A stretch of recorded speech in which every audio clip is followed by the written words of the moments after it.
So, moving further into the discussion, guys, I resigned from Sagility on the 6th of July.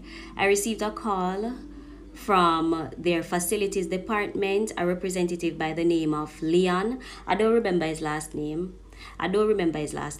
However, he stated that he's coming to pick up the system, and by all means, I agreed. He should come and get their system. I'm no longer an employee. So he came on the 10th of July to pick up the system. He got my system and he also got my sister's system. Fine, I have no problem. But he boldly made a statement that I put a target on his back regarding the video that I posted, and him not like that. Him said him not like that. But I was not going to go tit for tat. So the conversation dwindled down because guess what, Leon? That's your fucking business, not mine. Whether you like it or not, that was my journey.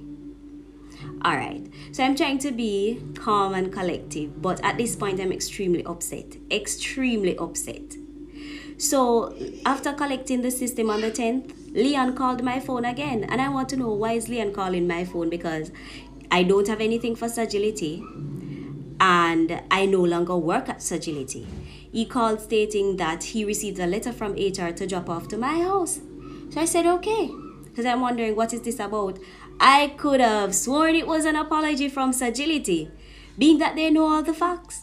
However, that was not the case. It was a cease and desist letter. And trust me, I was as excited to read that letter as I'm excited to make this video. So when he came back on the 11th, what I want to know is, Sagility, why couldn't you have sent it by mail only or email, or get somebody to drop it off who is not associated with your company? I don't understand why you're sending an employee from Sagility to my house after I've resigned, after you've collected all your equipments. And what that employee did, he took a picture of my mom's veranda, and I saw him send that picture to somebody, and he stated that his senior in the facilities department, asked him to take a picture to prove that he was at my house. Excuse?